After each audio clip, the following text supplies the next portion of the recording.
On January 23, 2025, the global financial order shifted in a single stroke of a pen.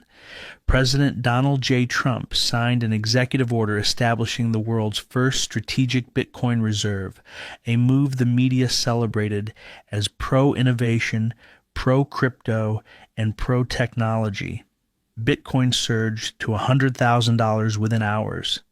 Commentators called it a renaissance of American leadership in digital finance.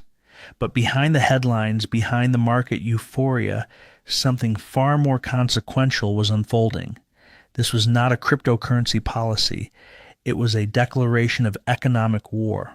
For the first time since 1971, the United States openly signaled its intention to weaponize a monetary asset, not the dollar, not gold, but Bitcoin, a neutral asset, borderless, stateless, and immune to central bank manipulation.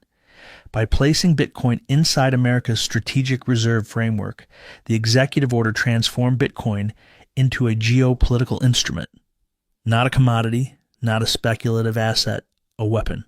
And one country recognized the threat faster than anyone else, China. Within 72 hours, the Chinese Communist Party convened an emergency session of the Politburo Standing Committee, the highest governing body in China, 7 men who control 1.4 billion people and direct the world's second largest economy.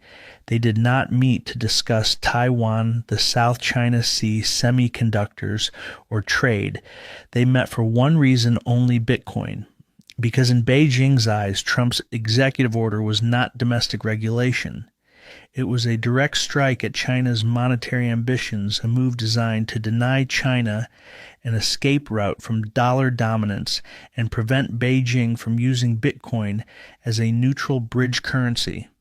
To the Chinese leadership, the executive order was not innovation, it was encirclement.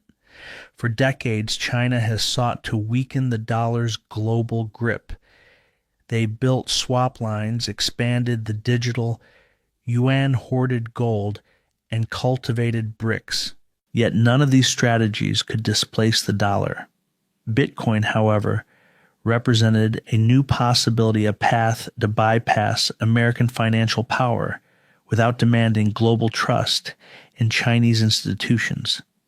Trump's executive order slammed that door shut, and in that moment, the world entered the opening phase of a new monetary conflict, a currency war fought not with interest rates or sanctions, but with hash rate reserves and digital assets. A war that will define the balance of global power for decades. To understand why Trump's executive order triggered an emergency reaction inside Beijing, you must first understand what Bitcoin truly represents, not as an investment, not as a speculative instrument, but as a monetary superpower, the first in modern history that exists entirely outside the control of nations. For 75 years, the United States has dominated global finance through the dollar. The dollar is the world's reserve currency. It is the denominator of global trade, the backbone of commodity markets, the benchmark for sovereign debt. Nearly 70% of world trade settles in dollars. Over 60% of global central bank reserves are held in U.S. dollars or dollar-denominated assets. This system gives Washington immense strategic power. When America dislikes a nation's actions, it can weaponize access to the dollar. It can freeze reserves, block transactions, and cut entire countries out of SWIFT. It has done so repeatedly to Russia, Iran, Venezuela, Afghanistan, and dozens more. Every time the message is clear control of the dollar equals global influence. But this dominance comes with consequences. The more America uses the dollar as a weapon, the more the world seeks an alternative. For decades, China attempted to build such an alternative. They tried to internationalize the yuan, establish currency swap lines, create alternative payment systems, and structure commodity deals outside the dollar. Yet none succeeded. Why? Because the yuan is not trusted. It is managed by a one-party state. Its value is politically engineered. Capital controls restrict convertibility.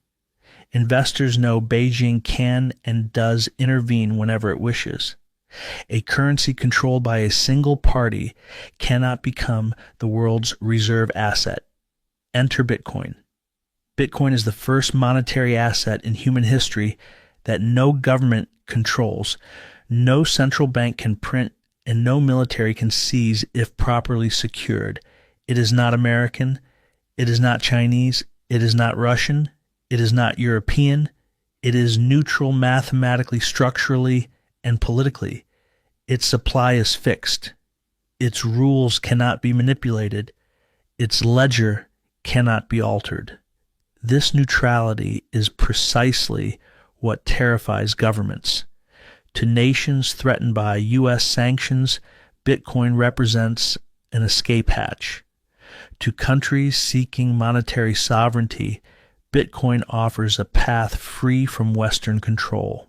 To populations living under capital restrictions, it is a lifeline. And to rising powers like China, Bitcoin offers what the yuan could not, a reserve asset the world might actually trust. For years, this made Bitcoin strategically useful to China. Beijing could envision a world where global trade settles in a neutral asset escaping the dollar without forcing partners to adopt the yuan. But that strategic vision collapses if the United States accumulates Bitcoin first.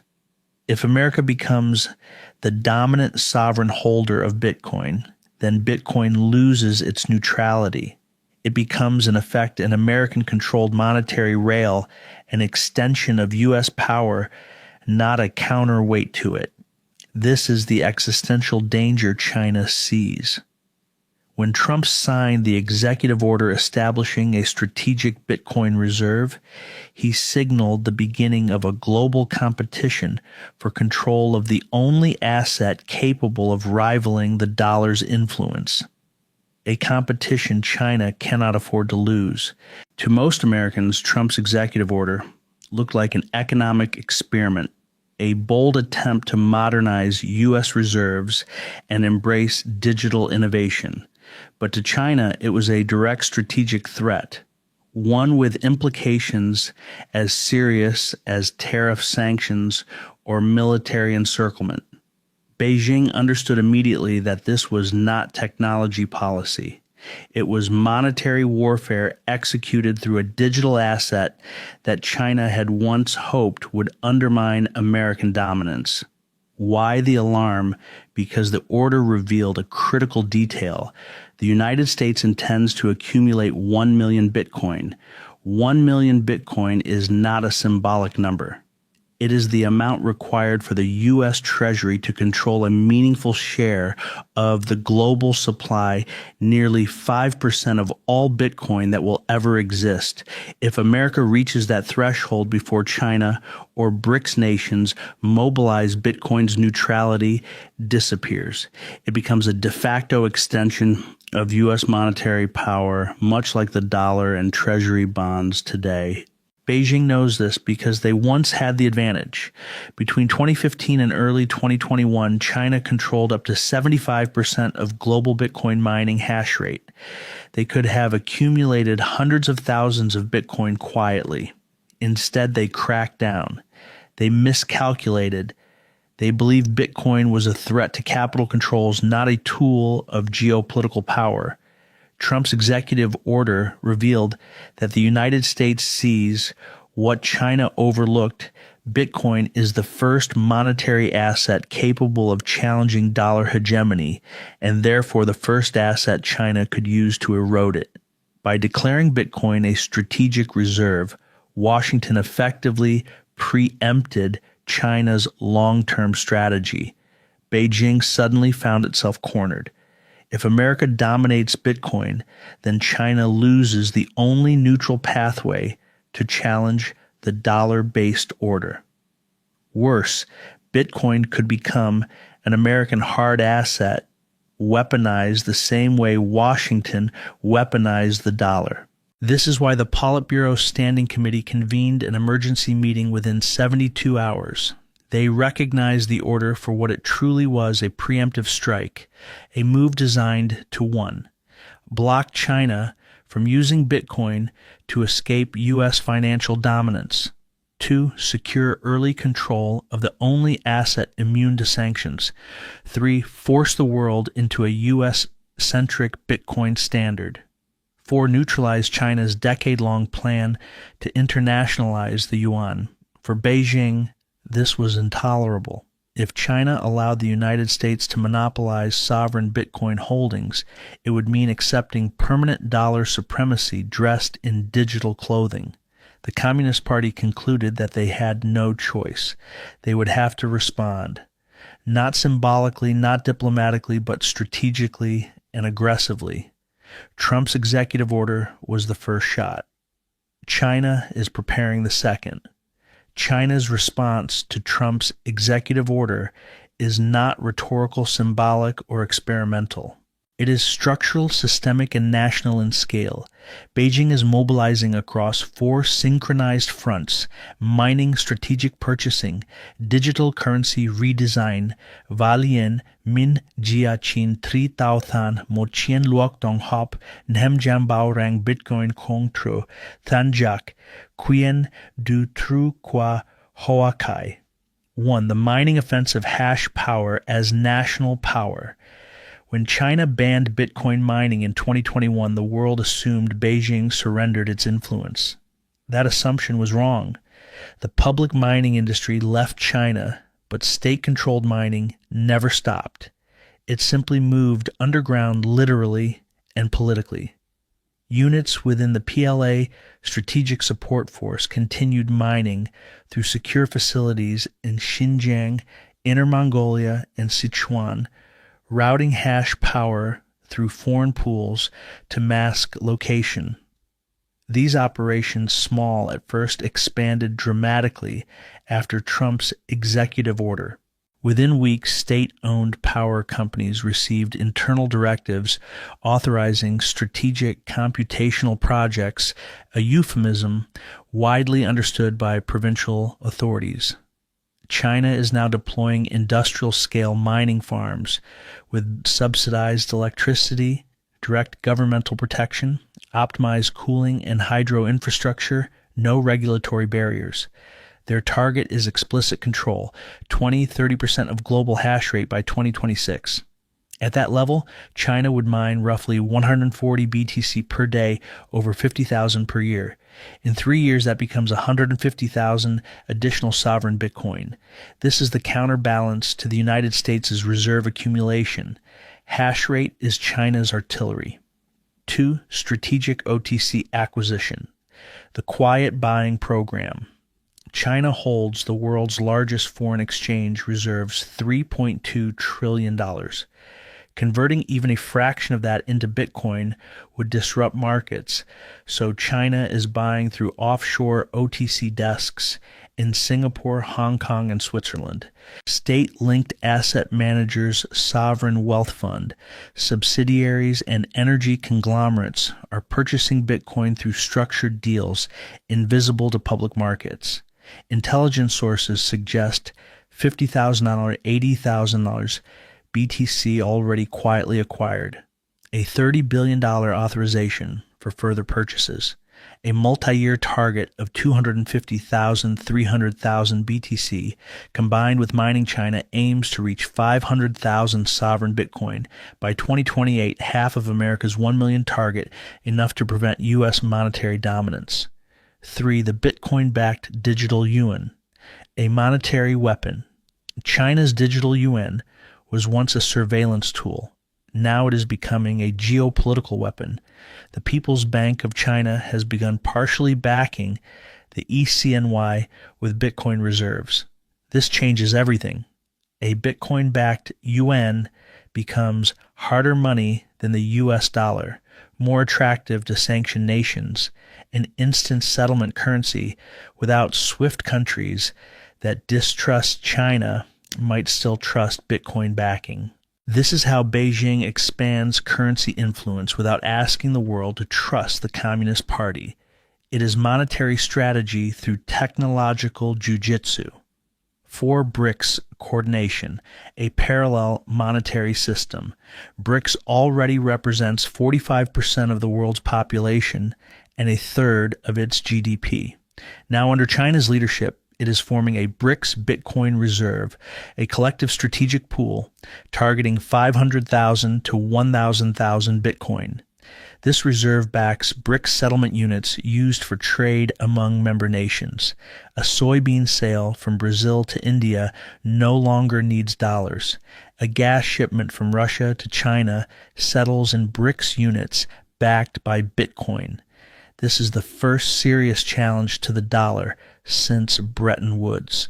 China's counteroffensive is not a reaction. It is a blueprint designed to prevent American Bitcoin monopoly and to build a multipolar financial order where Beijing is never again vulnerable to U.S. sanctions or dollar dominance. The global financial system has never witnessed two superpowers racing to accumulate the same scarce non-sovereign asset. In the 20th century, nations competed for oil manufacturing and gold. In the 21st century, the United States and China are competing for Bitcoin, an asset neither can control, but both believe they must possess to dominate the future monetary order. This is not a market cycle.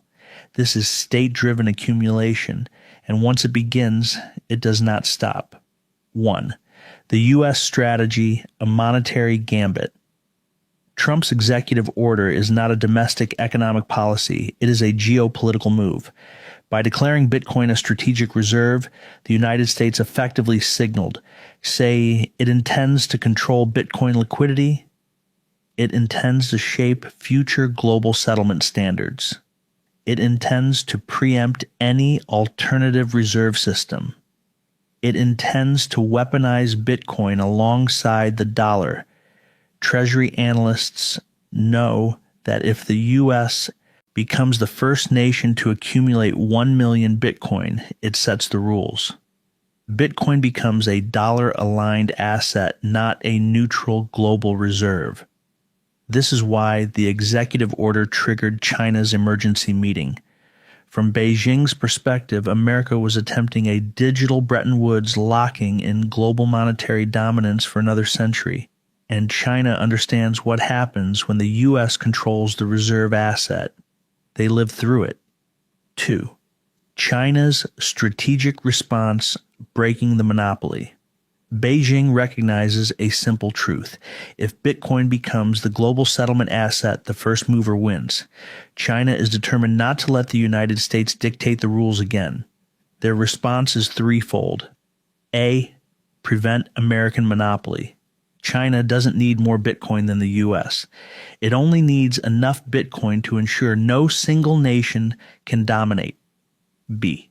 Build a multilateral alternative. The BRICS Bitcoin Reserve allows China to lead without appearing hegemonic. It turns Bitcoin into a shared strategic asset, one tied to the interests of half the world. C. Position the digital yuan for global use. A partially Bitcoin-backed currency instantly becomes credible to nations tired of U.S. sanctions and dollar dependency. Through this three-step approach, China transforms itself from a reactive power into an architect of the new financial order. 3. What a Bitcoin-driven monetary system looks like. The consequences of the U.S.-China Bitcoin race are profound. A. Reserve competition drives price exponentially. Nation-states do not DCA. They buy in chunks thousands of Bitcoin at a time. As both sides accumulate, Bitcoin becomes illiquid. Market supply collapses. Prices rise parabolically. A $1 million Bitcoin is not a fantasy. It is the logical end state of nation-state accumulation. B. A two-tier global system emerges. Western bloc dollar-centric U.S. regulated tied to Treasury Bitcoin reserves. Eastern BRICS bloc digital UN, and BRICS settlement, units backed by collective Bitcoin holdings. Bitcoin becomes the neutral bridge asset, a role gold once held before Nixon closed the gold window. C. Sanctions lose power. You cannot freeze Bitcoin the way you freeze dollar reserves. You cannot block Bitcoin the way you block SWIFT. In this new paradigm, sanction power is reduced, and with it, U.S. geopolitical leverage. 4. Why this war is inevitable. The currency war is not optional. It is not ideological. It is mathematical. U.S. debt is unpayable without asset revaluation. China needs an escape from dollar dominance. BRICS wants sovereignty. Bitcoin offers the only neutral settlement standard. The arithmetic of geopolitics is pushing every nation toward Bitcoin, and once two superpowers are locked in a monetary arms race, the outcome is no longer driven by markets. It is driven by state necessity. By 2027, the currency war stops being theory, prediction, or quiet accumulation. It becomes visible. It becomes undeniable. It becomes the global financial breaking point. For 2 years, the United States and China have raced to secure Bitcoin reserves, one openly through executive authority, the other covertly through state-controlled mining and offshore acquisition. But by mid-2027, both nations reach a threshold where every additional Bitcoin purchased creates disproportionate geopolitical consequences. And then the trigger comes. 1. The debt event. In late 2027, U.S. interest payments crossed $2 trillion per year, surpassing national defense spending for the first time in history. Treasury auctions weaken, foreign demand collapses, and the Federal Reserve is forced into unlimited bond purchases. The dollar begins to slip, not catastrophically, but steadily, structurally, predictably. A weakening dollar is unacceptable when the U.S. is trying to secure the world's most finite asset.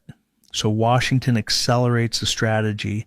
The Treasury formally discloses 700,000 plus Bitcoin under government custody and signals its intention to reach the 1 million mark for national financial security.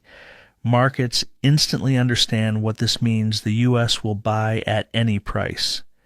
Bitcoin surges. 2. The Chinese countermove. Beijing responds within days. The People's Bank of China publicly announces that the digital yuan is now partially backed by sovereign Bitcoin reserves. For the first time in history, a major global currency openly ties itself to Bitcoin. Simultaneously, the BRICS consortium unveils its long-rumored BRICS Bitcoin reserve, disclosing a combined pool exceeding 600,000 Bitcoin. This is the moment the world realizes the truth. Bitcoin is no longer a speculative asset. It is the contested backbone of the new financial system. 3. The inflection point. As the two superpowers solidify opposing systems, global trade fractures. Energy exporters settle 30% of contracts in Bitcoin-backed currencies. Asian manufacturing hubs adopt dual settlement rails. African and Middle Eastern nations diversify away from dollars. Western allies cling to the U.S. system but quietly acquire Bitcoin as insurance. The world is no longer dollar-centric. It is Bitcoin-anchored. 2027 becomes the year the monetary transition stops being avoidable. Bitcoin's role as a neutral reserve is no longer theoretical, it's structural, embedded, irreversible. By 2028, the world is no longer debating Bitcoin. The world is reorganizing around Bitcoin. Two competing monetary systems now operate side by side. The United States anchors its network with a 1 million Bitcoin strategic reserve, integrating BTC into treasury operations and global dollar liquidity. China counters with a Bitcoin-backed digital yuan and a BRICS reserve framework representing half the planet's population. The old system founded at Bretton Woods, sustained by the petrodollar, enforced through sanctions, no longer has global reach.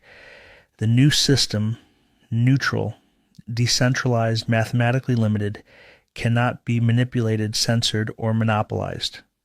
Bitcoin becomes the first asset in human history held simultaneously by rival superpowers who distrust each other, yet both depend on the same foundation for settlement and reserve stability. The consequences are profound. 1. A multipolar world. No single nation controls the monetary spine of the global economy. Every major power, US, China, India, Russia, Europe, anchors part of its reserves in Bitcoin.